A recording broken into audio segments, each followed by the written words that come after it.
Aqui nós defendemos a economia de mercado e a propriedade privada. Seja bem-vindo ao podcast Mises Brasil, com Adriano Paranaíba. Olá pessoal, bem-vindos a mais um episódio aqui do podcast Mises Brasil, do Instituto Ludwig von Mises Brasil, comigo Adriano Paranaíba, discutindo as ideias austro-libertárias aqui da Escola Austríaca no Brasil, e quem sabe no mundo que fala a língua portuguesa, né? Porque, Deus do céu, a gente... É poucos países, mas tem um pessoal aí da Angola, recebi um feedback do pessoal aí de outros países que falam português e de brasileiros em outros locais do mundo, né? O pessoal que mora, brasileiro que acompanha a gente em outros países, né? E por falar em países, né? Recentemente vocês viram que a gente gravou um episódio com Adolfo Saxida, nosso grande colega e professor economista, e ele faz esse grande questionamento a nós libertários da dificuldade dos libertários operacionalizar as suas ideias. São muito boas, mas como é que a gente operacionaliza isso? E uma das ideias que sempre está aí entre os libertários anarcocapitalistas é o tal do ancapistão, velho. Como é que nós vamos fazer o raio do ancapistão? Pois é, galera, hoje eu trouxe uma pessoa para a gente falar, não é do ancapistão, que nem vocês querem fazer, que é lotear um terreno e fazer mas sim uma ideia muito, mas muito da hora de como que a gente pode promover uma sociedade livre sem essas amarras todas do governo. Nós estamos falando aqui de um projeto chamado Network State, que está começando a ter ações aqui no Brasil, e eu vou conversar aqui com o fundador do projeto IPCity, que é o Jean Hausen. Jean, beleza, cara? Bem-vindo ao nosso podcast. Bom, muito obrigado, Adriano. Muito boa a tua introdução. Estou bem empolgado aí para a gente conversar um pouco, juntar um pouco esses dois universos. Acho que são dois universos que por muito tempo não se conversaram muito bem, que é a parte de desenvolvimento tecnológico, inovação com política e essa tentativa, né, de criar novas formas, né, de sociedade mais livre. Acho que agora a gente está vendo essa interseção aí desses dois universos ficarem mais próximos. Vai ser um prazer conversar contigo aí, com a tua audiência. Show de bola, Gerard. Então já vamos direto ao ponto, que é o seguinte: quando a gente fala de cidades livres, a gente tem alguns projetos muito interessantes. Tem o professor Titus, que recentemente veio no Brasil, do projeto Free Cities Project. Então, assim, tem muitas ideias legais. Mas, assim, o que eu achei muito interessante é porque a ideia de Network State vem, até tem um documentário que vai ter o link aqui no nosso episódio, para você que está acompanhando a gente vai colocar uma série de links apresentando o projeto do Network State, e a chamada principal que eu vi, que eu achei assim sensacional, que foi assim, se startups conseguem fazer empresa, conseguem fazer até novas moedas, né? Os austríacos, os libertários gostam aí do Bitcoin, da ideia do blockchain, o blockchain consegue inventar uma moeda nova. Por que a gente não consegue pensar em cidade? Por que não pode pensar que as startups conseguem pensar em novas cidades e em novos estados, né? Então, queria que você falasse para a gente o que é esse projeto. Primeiro, o projeto maior, né, que é o Network State. Qual que é a ideia por trás e o que diferencia da ideia tradicional do ancapistão, do cara ser livre, de se isolar lá num lugar no mundo, numa ilha deserta? Qual que é a grande diferença, o conceito e a grande diferença? Sim. Então, o livro The Network State, ele tá online publicamente, então qualquer pessoa a gente vai deixar o link ali, pode acessar thenetworkstate.com, mas a ideia por trás dele foi criada pelo autor, que é o Balaji Srinivasan. Ele é um ex-CTO da Coinbase, algumas pessoas devem conhecer a empresa. Ele trabalhou na parte ele foi acadêmico por muito tempo, lançou uma startup de biotech que foi vendida por $300 milhões. Então o cara tem um histórico, assim, de inovação super. Ele foi um early adopter. Lá em 2010 ele já estava falando e dando curso em Harvard, em Stanford, desculpa, sobre Bitcoin. Então o cara já que tem uma visão sobre inovação em governança há bastante tempo. E ele lançou esse livro em 2022 com a ideia de que as tecnologias digitais e comunidades, né, a gente usando essas tecnologias digitais das últimas décadas, né, a própria internet, blockchains, tecnologias descentralizadas, criptografia e as comunidades online que estão surgindo, esse novo universo, usar esse novo universo para criar tanto novas sociedades, né, novas comunidades, vilas, cidades e até países, quanto novos pilares da sociedade, né, novas instituições, parte de governança, novos sistemas de saúde, novos sistemas de segurança e assim por diante. Então é exatamente aquilo que você falou, né, se essas startups criaram novas comunidades online, novas redes sociais de bilhões de pessoas, se essas startups criaram novos sistemas de comércio, marketplaces, né, tipo Amazon, sistemas de transporte como o Waze, depois criaram novas moedas do zero, que hoje valem trilhões de valor de mercado. Será que a gente não consegue realmente, através dessas comunidades, desses fundadores, criar novas instituições, novas cidades, novos governos para a era digital? Então foi essa a premissa que ele trouxe, e ele trouxe um playbook onde a premissa principal é que você, ao invés de iniciar pela terra, como geralmente, né, as iniciativas libertárias fazem lá, vamos achar um pedaço de terra aqui, se finca uma bandeira e tenta a soberania lá, que muitas vezes não dá certo, né, a maioria das vezes.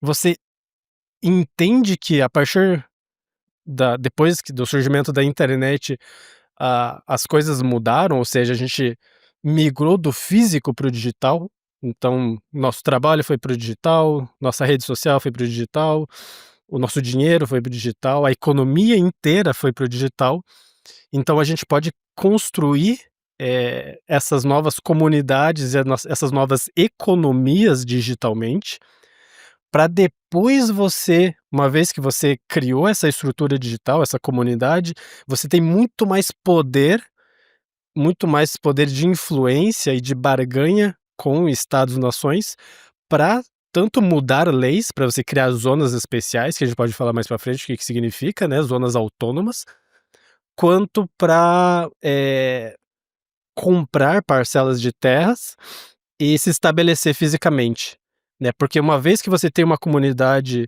influente, com bastante capital, que é capaz de coordenar digitalmente, você consegue negociar e ter mais leverage, ter mais poder de barganha com as instituições atuais, e assim você consegue, avançar nessa ideia.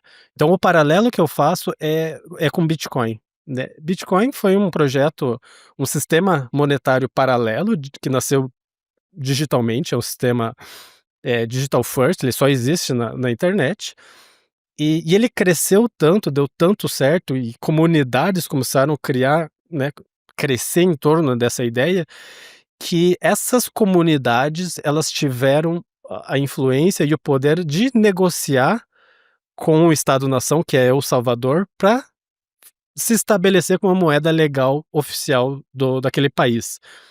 Então, é mais ou menos esse cenário, né, a gente vai online, cria as nossas usando blockchains, usando AI, usando tecnologia, cria essas novas formas de coordenar, de alocar dinheiro, de entrar em consenso, de criar contratos e né, de fazer de aprender, de trabalhar remotamente, e com essa estrutura você começa a direcionar essa energia para terra, para as instituições para comprar parcelas de terra e aí se estabelecer. Então, primeiro você começa digital e depois você vai para terra. Então existe uma ideia de se ir para a terra, tipo assim, a ideia não é ficar só no digital e você ter porque o que eu achei legal, tipo assim, por exemplo, o Hélio Beltrão, que é o chairman do Instituto Mises, ele sempre falou assim de que a justiça só vai ter solução quando a gente tiver competição entre justiças, né. E as pessoas têm dificuldade porque falam assim: "Pô, mas a justiça é de um país, como é que eu vou escolher a justiça de outro país? Eu vou ter que mudar?" Essa ideia, eh eh do network states, ele acaba resolvendo isso, porque eu posso estar aqui, mas falo assim: "Ó, todos os contratos que eu assino, na verdade, eu estou seguindo a legislação dessa rede, dessa nação virtual, então eu não preciso ir para lá, eu posso estar aqui e eu posso usar e usar os contratos que essa nação escolheu para o seu sistema judiciário. Seria mais ou menos isso? Exatamente, que é mais ou menos o que já acontece em uma baixa escala hoje. O que a maioria empreendedores de startups, o que eles fazem? Eles não incorporam a empresa no Brasil, ou a maior parte da operação delas não está no Brasil, está em Delaware, ou na Suíça, ou algum outro lugar que tem uma legislação melhor. É E as sério pessoas. isso? Assim, não é lenda. É tipo assim, realmente, o cara para ter uma startup bem-sucedida, a primeira coisa é não montar no Brasil. Ele tá aqui no A Brasil, minha mas ele startup monta em outro lugar. a minha startup é incorporada em Delaware, então e boa parte as grandes startups tem operação dupla, né, você joga toda a parte né, da empresa, cap table, toda essa legislação que é mais sensível para um lugar que tem um histórico jurídico mais estável, e tributação e regulação mais, amigável, né, para o empreendedor, e você só deixa no Brasil aquilo que é mais, de operação, um pagamento de folha e tal. Então, network state é levar isso para outra escala, né. Então talvez o exemplo mais proeminente que a gente tem é Próspera, né. Próspera é uma cidade autônoma em Honduras. Então é uma startup que está criando uma cidade do zero, literalmente, eh, infraestrutura e tal. E eles tiveram essa parceria público-privada com o governo de Honduras, onde eles ganharam autonomia para desenhar as leis que regem aquele município, aquela região. Então, com exceção das leis civis, que ainda opera sobre o regime de Honduras, né, todo o resto foi desenhado pela própria startup. Então, todo o sistema regulatório é o mais moderno do mundo, super, super inteligente, super. Eles chamam lá que é um polycentric law. Então, é uma região que tem vários tipos de leis na mesma região. Então, se você incorpora uma empresa, você pode escolher qual regime regulatório você quer operar.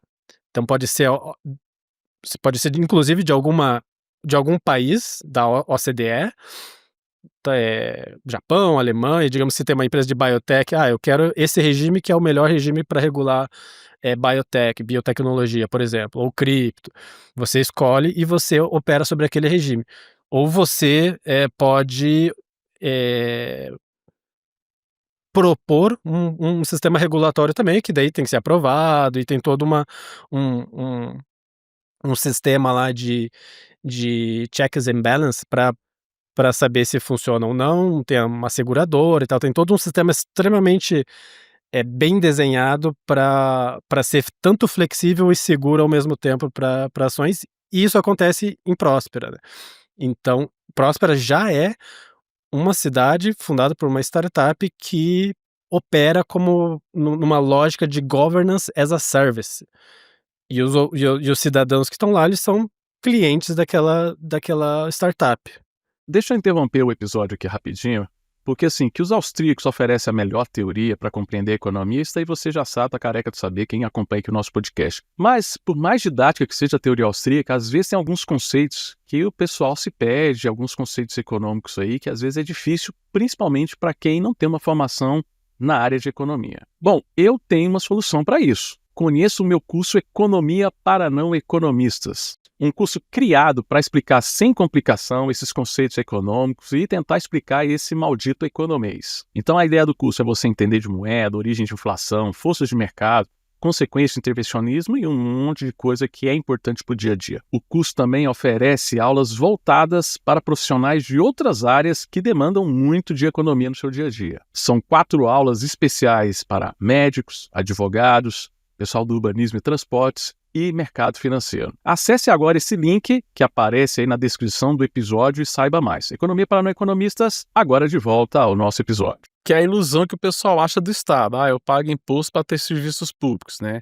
E a gente sabe que o cara paga imposto para uma empresa. A verdade é essa. Então, assim, lá sim, como é uma startup prestando um serviço, é tipo como se fossem as contribuições para receber aquele serviço e não impostos. Exatamente. Você paga um serviço e você sabe exatamente o que você está recebendo em troca, que é a infraestrutura, que é eles têm uma plataforma de gestão de conflitos também, mas pode ter concorrência e alguns outros serviços de incorporação também, e a segurança e tal, tem algumas coisas bem específicas que eles oferecem, você paga e, você literalmente assina um contrato social. Então, essa região, esse território que foi negociado com Honduras estava inabitado, né, na ilha de Roatán, no Caribe. E não tinha ninguém, né, então eles começaram do zero, foram lá, receberam dinheiro de investimento e começaram a construir uma infraestrutura, e todas as pessoas que foram para lá foram voluntariamente, sabendo qual que era o regime que operava lá, quais são as regras e qual que é a taxação e assim por diante. Então essa é uma ideia, né. A Network State opera sobre essa mesma lógica, mas com uma ideia de território descentralizado em cima disso. Então Próspera já nasceu mais ou menos com essa mesma ideia, que é: Próspera não é um território, é uma plataforma de governança, e você vai lá, se torna residente, né, você tem um passaporte daquela plataforma, e você pode operar em vários nós pelo mundo que o Próspera é dono, né, que Próspera opera. Então poderia ter no Brasil, poderia ter na África, em outros lugares. Mas eles ainda estão com apenas esse território. Network State é isso, você tem uma plataforma de governança online, com uma comunidade, baseado muito em cripto, em tecnologia cripto, porque ainda você tem posse, né, dos seus assets, né, para quem conhece um pouquinho mais de cripto sabe, né, que você consegue ter a propriedade digital de fato, né, sobre os seus assets, e essa comunidade, essa entidade, ela adquire várias parcelas de terra, e você, né, essas parcelas de terras, esses microterritórios, esse arquipélago, vamos dizer assim, formam um país, né, que é unificado pela plataforma e pelas regras que regem aquela comunidade. Joia. E aí a gente tem você, que está aí, trabalhando como fundador da IPCity. A ideia da IPCity é um paralelo disso, é você criando uma plataforma para servir como um estado policêntrico, como um estado descentralizado, seria isso? Isso. Para dar eh, o conceito que surgiu, né, esse ano a gente fez esse experimento aqui no Brasil que a gente chama de Pop-up City, né. Esse conceito isso, esse conceito ele nasceu eu não sei se a tua audiência, conhece a plataforma Ethereum, que é de smart contracts. O Ethereum, ele foi fundado pelo Vitalik Buterin, né, aquele, eh, gênio e tal, bem jovem, e ele é muito próximo, né, dessa ideia, obviamente, né, dessas ideias de criar cidades cripto, criar novas instituições, novos sistemas de governança, e, né, o Ethereum já é um novo sistema de contratos e propriedade, privada, propriedade digital, e sistema financeiro também.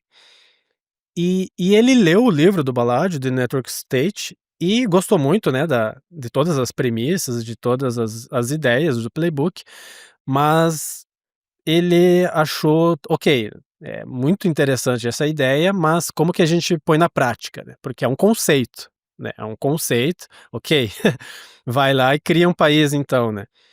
E aí ele pensou: "Tá, como seria um MVP? Como seria um protótipo desse desse conceito de network state? Como que a gente experimenta?"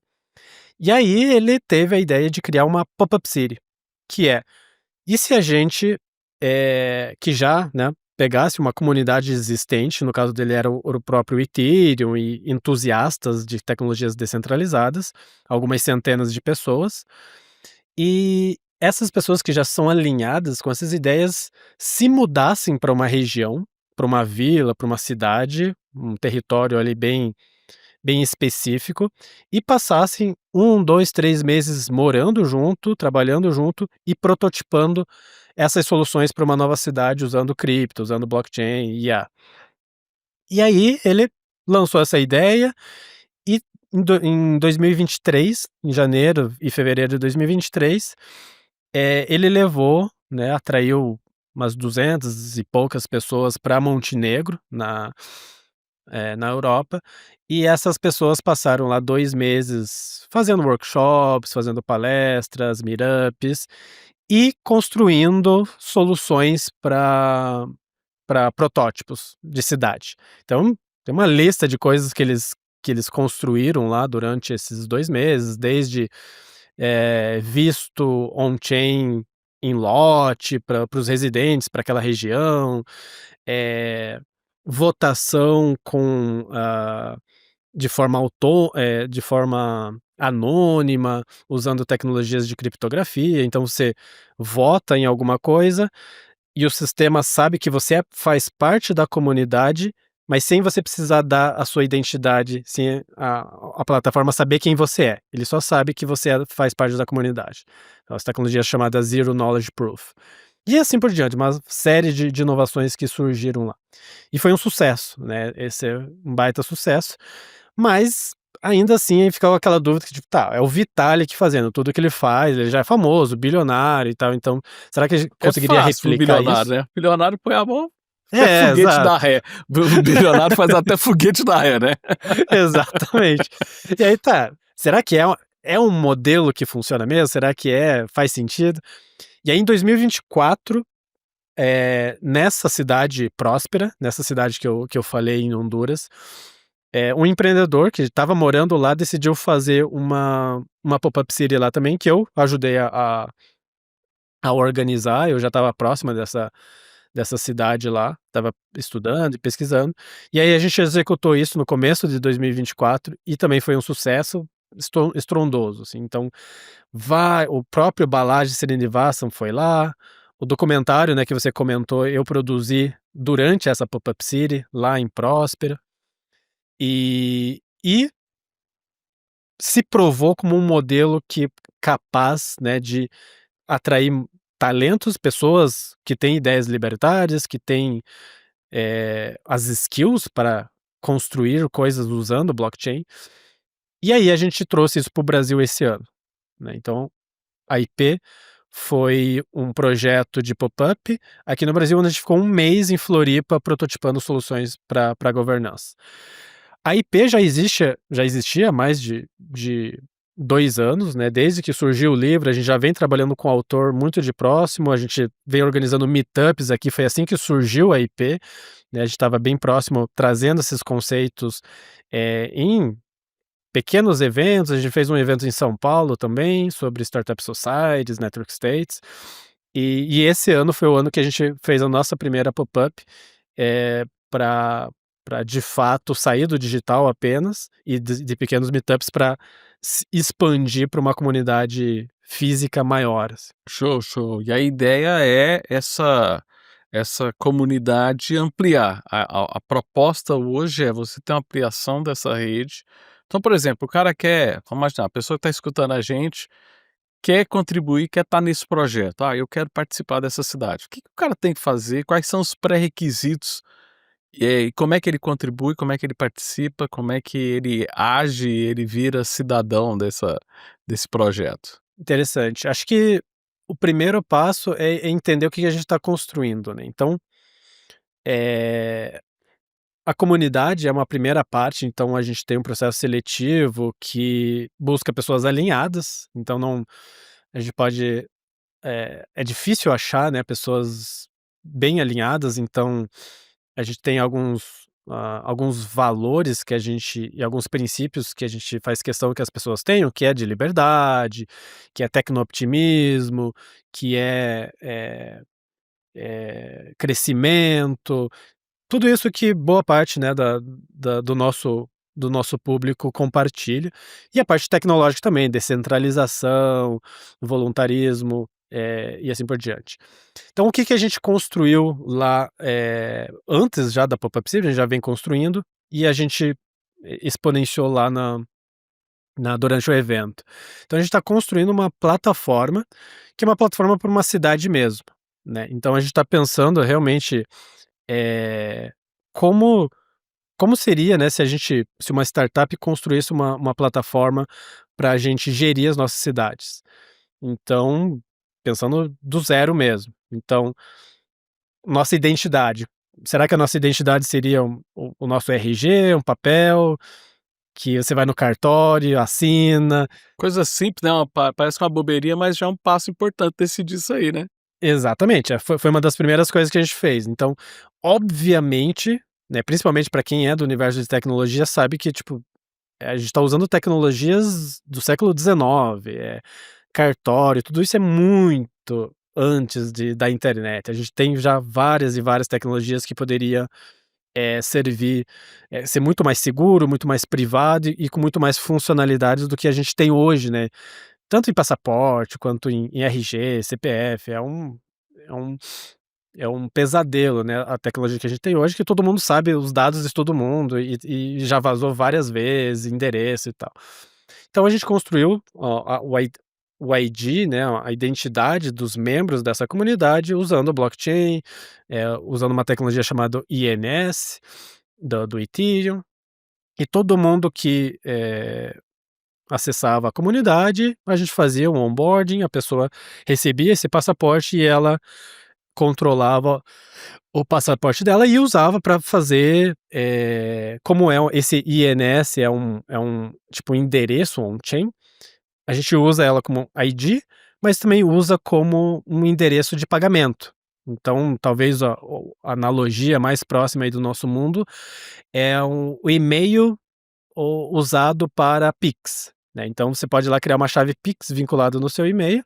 Então você tem um ID, que é o teu e-mail, mas você já também consegue compartilhar teu e-mail com qualquer um e a pessoa vai lá e faz um Pix para você. Então, ao mesmo tempo, é um endereço.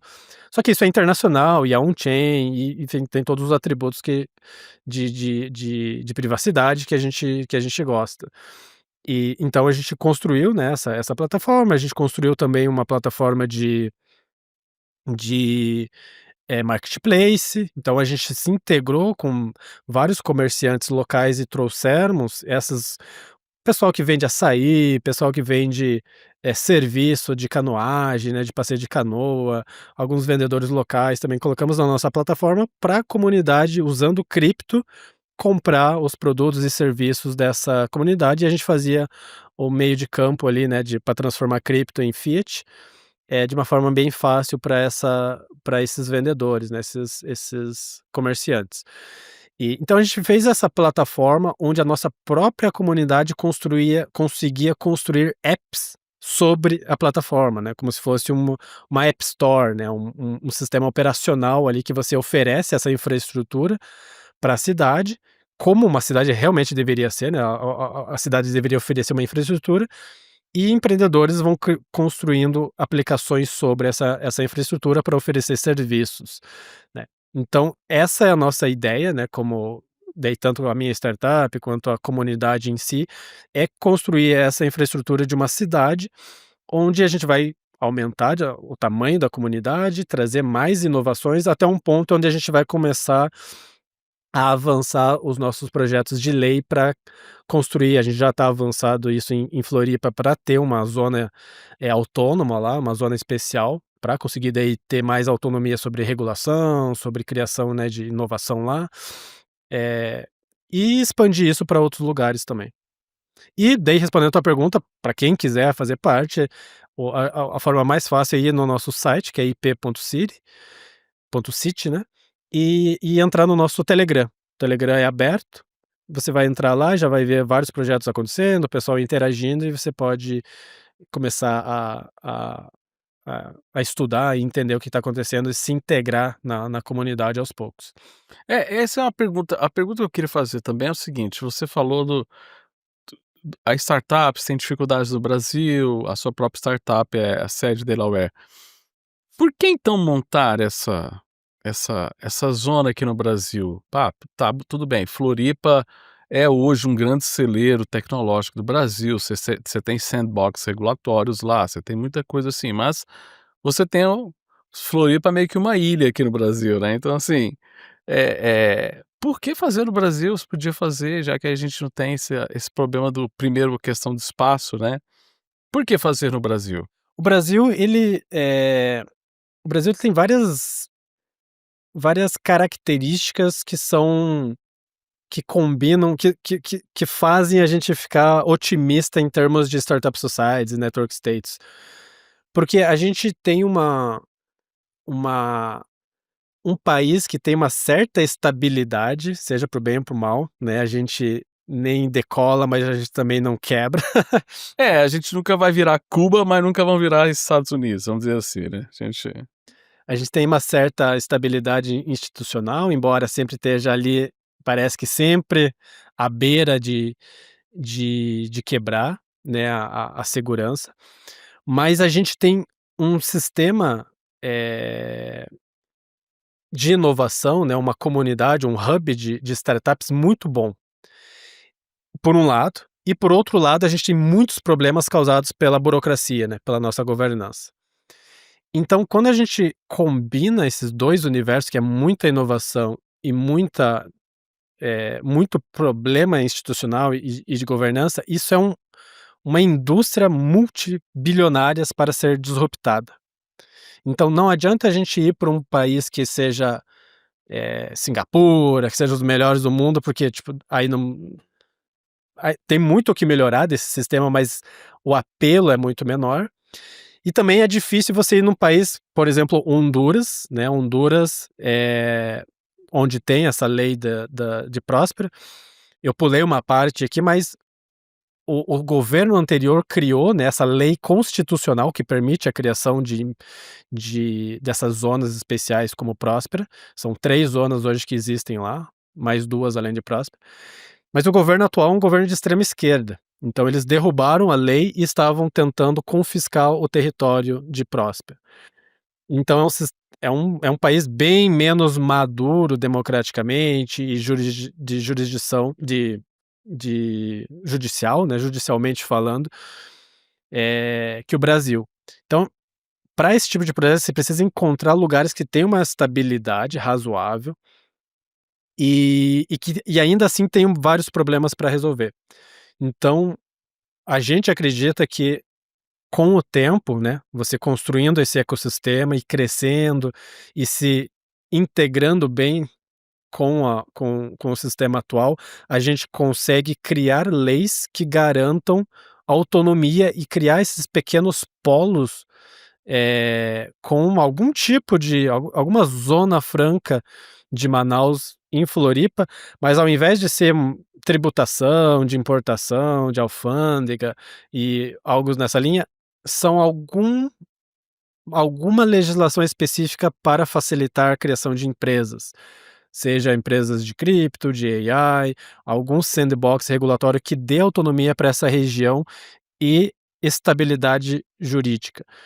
E eu sou bem confortável em dizer que eu acho que Floripa é um dos melhores lugares do mundo para se criar isso, porque tem uma infraestrutura de primeiro mundo, principalmente em Jurerê Internacional, onde a gente fez.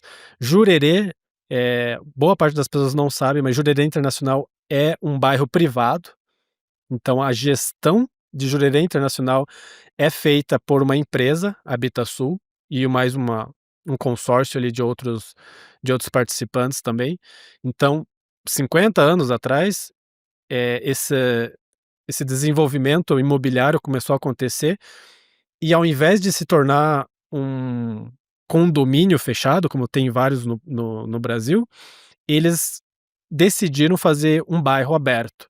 Então eles são responsáveis pela entrega de luz, de infraestrutura, de limpeza, de água. Então é uma empresa que entrega esses serviços lá. E isso em parceria com a prefeitura de Floripa. Então, vários desses elementos fizeram a gente acreditar que, tipo, já tem, já tem alguns sinais, né, e por a gente ser brasileiro também, né, então como eu passei 2, quase 3 anos viajando nesses projetos internacionais, mas eu sou brasileiro, eu acho que foi uma boa: "Cara, vamos fazer aqui, mas vamos trazer esse ecossistema aqui para o Brasil", né, para tentar transformar a vida das pessoas aqui. Desde quando teve a lei da liberdade econômica, com essa possibilidade de fazer sandbox regulatórios, eu acho que, claro, nós temos várias cidades no Brasil, a gente também não pode cometer injustiça, né, parece só Floripa que faz isso, mas nós temos já algumas cidades que começam com essa ideia de ser smart cities, com essa ideia de trazer mais tecnologia e acaba tendo que criar esses bolsões regulatórios, né, de lugares para incentivar, só que Floripa realmente é, de longe, o caso de maior sucesso nessa questão tecnológica. Já há um bom tempo, né, Floripa já tinha uma concentração de empresas de tecnologia, né, então ela só, consolidou isso, então seria mais por isso. E outra, né, se o Brasil der errado, não tem nem muita ponte para derrubar, aí fica isolado, né, Floripa, né, tem 2 pontes só. Infelizmente, né, podia ter mais ponte, o trânsito é um caos, né, mas daria para separar também. Mas sim, então assim, hoje funciona desse jeito como uma rede das pessoas cooperando e buscando soluções. Como que esse mercado se torna, financeiro, que você falou assim: "Ah, o mercado bilionário e tal", essas coisas. Como que isso sai? Porque assim, quando a gente fala em criptomoedas, claro que não é todo mundo, né, mas quando fala desse mundo cripto, né, desse mundo assim, a gente vê muitos jovens entusiastas e tal, mas como isso efetivamente, vira um mercado para atrair capital, como você falou muito bem, Próspera precisou de uma atração de capital para se consolidar, né, até a questão do Jurerê falar: "Ah, ó, é um local privado, é uma gestão privada, mas precisou de grana para fazer essa gestão privada". Como que você vê esse caminho da ideia virar recurso para esse projeto? Existem vários modelos, né, então Próspera tem um modelo sobre 2 pilares, então Próspera uma das grandes, formas deles ganhar dinheiro é a valorização imobiliária, então eles adquirem vários territórios e à medida que eles vão desenvolvendo a infraestrutura e atraindo capital e capital humano, aqueles territórios vão valorizando. E a plataforma de governança que eles oferecem também, que eles cobram, sobre o serviço, são os impostos, né. Então, como eles gerenciam aquilo, a pessoa para poder morar lá e incorporar empresas lá, ela vai pagar um imposto anual e de uma forma bem simples, você pode pagar inclusive como criptomoeda, você clicou no botão, se pagou, não precisa contratar contador, não precisa contratar empresa consultor. Que eu vou ser bastante sincero, eu acho que é mais, assim, a burocracia, quando a gente fala em burocracia, em impostos, eu acho que o problema não é o pagar, eu acho que até sai mais caro o compliance, assim, o gasto que você vai ter para resolver toda a burocracia para poder efetivamente pagar uma guia. Tipo assim, claro, impostos são ruins, eles são caros, imposto é roubo, é a verdade, mas para você ser roubado ali na guia do imposto, você ainda teve que gastar um monte de grana com que nem você falou, advogado, contador, cartório, um monte de coisa. Então só desenrolar isso já é uma mega inovação. Esse é um a gente tá tão acostumado a isso, assim, mas quando a gente pensa no processo de você pagar imposto no Brasil, é além do absurdo, assim, você ter que contratar uma consultoria, principalmente empresas, né, contratar uma consultoria, você tem um setor especializado para te dizer o quanto que você tem que pagar, e aí você já gastou, como você falou, né, que já gastou uma grana só para saber o quanto que você tem que pagar para o governo, e daí você vai lá e paga, e ainda você não tem certeza se você fica esperando, né, tipo, será que vai vir uma cartinha ou não, né. Então, é um pesadelo burocrático que é fora de série, né. E lá não, lá é um software, você tem um número na tela, eu vou pagar isso, você paga em alguns minutos e até ano que vem. Eh, então esses são dos modelos, né. No nosso caso, a gente está desenvolvendo essa plataforma, a gente tem um modelo também onde, né, uma vez que a gente oferece essa plataforma para a comunidade e para pra para a cidade de uma forma geral, a gente tem 2 modelos. Um também, né, a gente não é ainda governance as a service, mas a gente está indo nessa direção também, mas é um membership, né? Então você vai pagar por mês, uma anualidade, na verdade, você faz parte daquela comunidade e tem acesso às nossas pop-up cities, aos eventos, ao conteúdo e à rede, né? Você pode criar negócios ali. E, né, lançar aplicações, usar as aplicações da nossa plataforma e assim por diante. Esse é uma fonte do nosso modelo de negócio, e o outro é algumas transações dentro dessa plataforma que a gente pega um fee, né?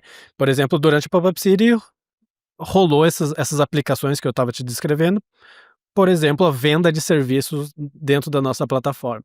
Então a gente já pega um fee, né, desses provedores e que estão vendendo lá. Então 0,5%, alguma coisa nesse sentido, e vai para a plataforma. Um terceiro ainda, que a gente estuda com bastante cuidado e a gente vai deixar bem mais para frente, é a tokenização.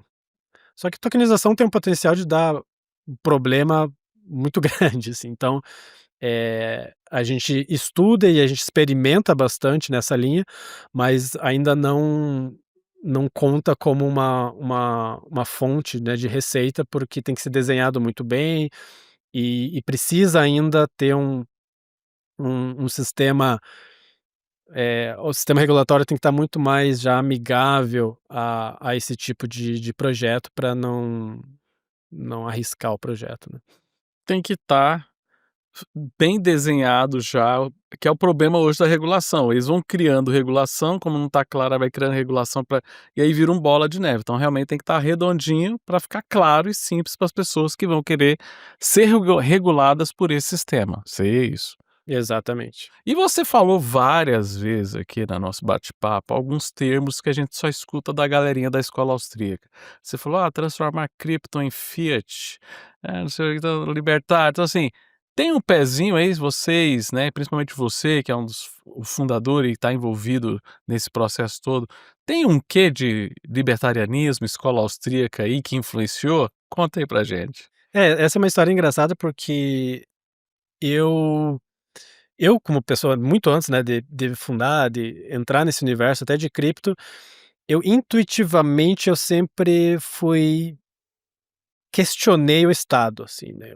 Então muito antes, na época de colégio, eu olhava assim, sabe aquele feeling que você, tipo, tem alguma coisa errada? Mas eu nunca tinha tido acesso, né, por muito tempo, obviamente no nosso sistema educacional nem menciona, né, escola austríaca ou nenhum desses autores. Mesmo às vezes alguns liberais não mencionam, Milton Friedman, essa turma. E então eu sempre pensando de uma forma sozinho, tipo, como que a gente poderia melhorar isso, mas nada muito pragmático, assim, né, só aquele feeling mesmo. Até em algum momento, nos meus 20 e poucos anos, eu tive acesso, não me lembro como, alguma rede social, ao conceito, né, de libertarianismo. Lembro que li um artigo, e aí começou a entrar comecei a ficar exposto a todos os autores, comecei a li Hayek, li Mises, li todas essas ideias e fiquei surpreendido que já era, né, séculos, A galera já pessoas já estava pensando nisso faz estudando tempo. isso. Você tinha gente Faz revoltada tempo. igual você. Eu falei: "Nossa, me achei, né, me achei". E aí comecei a consumir bastante conteúdo, seguir os influencers, tinha alguns, né, nascendo, alguns influencers brasileiros, o Rafael Lima, esse pessoal. Comecei a seguir, comecei a me empolgar mais, mas foi nesse mesmo período que eu estava começando a minha carreira de tecnólogo, né, fundei uma startup lá atrás, trabalhava em empresa de tecnologia, era desenvolvedor, e à medida que eu fui desenvolvendo, né, consumindo mais a filosofia libertária e os princípios, eu sentia falta daquela parte prática, do tipo, tá, como que como que a gente cria, né, novos sistemas? E eu olhava a parte da tecnologia, eu via surgindo, a própria internet, né, que é um modelo descentralizado, que não tem uma empresa por trás, não tem um governo por trás, extremamente inteligente. Wikipedia, que já foi algo extremamente revolucionário, as startups, né, surgindo. E eu não e quando eu queria dialogar com a comunidade libertária, eu não encontrava fit, porque a maioria dos pessoais, eles estão pensando na parte moral, na parte filosófica. Acabar com o Banco Central, a discussão Exato. então assim, E tá bastante economista, bastante advogado, então é um background diferente, né. E eu ficava com essa frustração do tipo: Cara, não adianta a gente criar um partido libertário ou a gente uma hora, né, tem que ir pra ação, né, e tentar, mas eu também não tinha resposta. Eu via essa monte de possibilidades e eu ficava tipo: "Cara, eu vou construir minhas startups aqui, vou ganhar dinheiro e é isso, né, vou continuar frustrado politicamente". Mas aí eu conheci em 2015 eu conheci o Ethereum, né, foi onde eu tive contato com o cripto pela primeira vez. Foi pelo Ethereum, lançamento do Ethereum, estava bem próximo, fiquei obcecado, daí eu conheci obviamente o Bitcoin já instantaneamente, estudei todo aquele universo, e aí foi a primeira vez que eu senti que, cara, existe uma nova fronteira para se criar instituições, que é a internet. Aí comecei a entender o poder da internet. Internet não é só uma plataforma que você usa jogo e manda mensagem, é uma infraestrutura, né, é uma infraestrutura governamental paralela. E aí as blockchains levaram isso né, para outra escala. E aí quando eu conheci, né, em 2020 mais ou menos o Balaji, ele começou antes dele lançar o livro, ele já começou a escrever, compartilhar coisas online, eu vi que não, realmente isso é poderoso. Em 2020 foi um ano muito marcante, não só por causa da pandemia, mas porque a gente viu a explosão de inovação no mundo das blockchains, com finanças descentralizadas, né, que a gente chama de DeFi, com as DAOs, organizações descentralizadas, comunidades gerenciando milhões, de uma forma, né, você coloca lá um dinheiro no smart contract, distribui tokens para a comunidade e a comunidade vota onde que vai ser alocado o dinheiro. Então a gente viu vários projetos desses emergindo, eh, inclusive fazendo doações por causa da pandemia, para a Índia e tal. E outros projetos, né, ciências descentralizadas. Então eu vi emergindo vários desses pilares que antes, até então, eram apenas distribuídos e criados pelo governo, em uma forma de monopólio, por startups. E aí eu vi que, tipo, cara, deixa eu pegar tudo isso que eu aprendi em termos de fundamentos filosóficos e morais da escola libertária, de todos os autores, e encaixar nessa parte prática de startups, de tecnologia, de blockchain, de tecnologias descentralizadas, que é onde a gente vai conseguir experimentar e lançar, soluções. show, sensacional, cara. E hoje, por exemplo, aí você falou aí que teve eventos, como é que tá a agenda, como é que tá assim o que vocês estão planejando para IPCity para esse ano de 2025? Claro, você falou, é só entrar lá, vai estar o link aqui, pessoal, pra você acessar lá ip.city, mas o que você já pode adiantar? Quais são os planos para esse ano do projeto? Então a gente está num período pós-evento de compilar tudo o que foi feito, então a gente teve um reconhecimento internacional bem relevante, né, o próprio autor do livro, fez um post sobre a gente, que ele não é famoso por falar sobre projetos específicos, ele fez um post publicando um vídeo que a gente fez, então teve uma repercussão internacional bem grande. E a gente está nesse momento de compilar tudo que foi feito, de gerar métricas, né.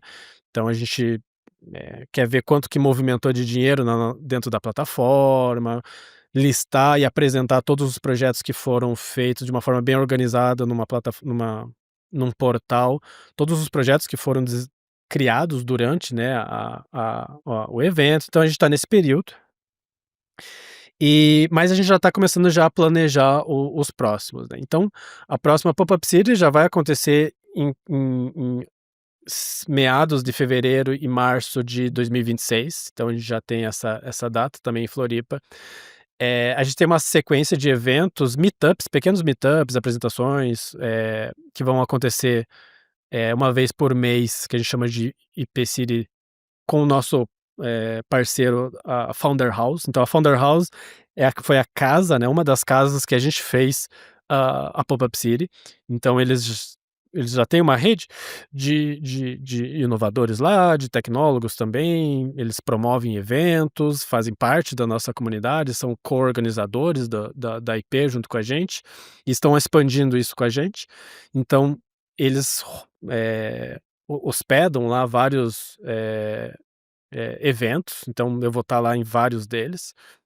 E outubro desse ano, eu vou estar em Singapura. Então o autor do livro, ele mora em Singapura, inclusive, e todo ano ele faz uma conferência, né, de Network State Conference, e eu vou palestrar lá. Então eu vou viajar lá, a gente vai ficar um tempo lá. E também a gente está fazendo o documentário, né, então você assistiu o primeiro episódio, né, do The Network Society, que foi sobre Próspera, e a gente está produzindo o segundo agora, a gente vai lançar esse mês, comecinho do mês que vem, e vai continuar desenvolvendo, e a gente também já vai fazer um episódio sobre a IP, tudo que aconteceu lá e tal, lançar um pouquinho mais pro final do ano. Então tem uma série de eventos que está acontecendo. Em novembro a gente vai para a Argentina, a gente é muito próximo da Argentina porque eles são dos principais polos de Network States que tem no mundo. Estão criando zonas especiais lá, tem uma Pop-Up City gigante lá também, que é a Aleph. Então a gente já vem conversando e fazendo parceria com eles, por ser muito próximos, né? Então a gente vai passar um tempo lá. Então a gente está com uma série, né, de pequenos eventos e atividades que a gente está fazendo aí nesse ano. Show de bola.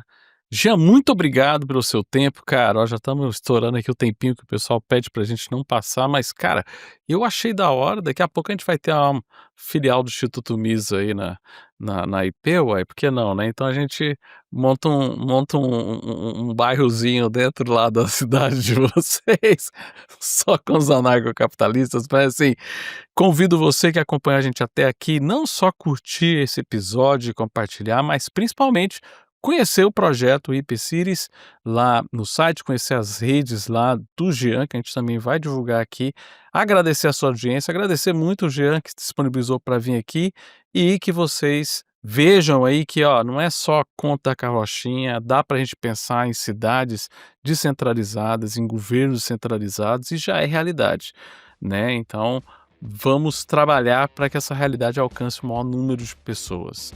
Muito obrigado, Jean, pelo seu tempo. E para você que acompanhou a gente, um forte abraço e até a próxima. Valeu, moçada!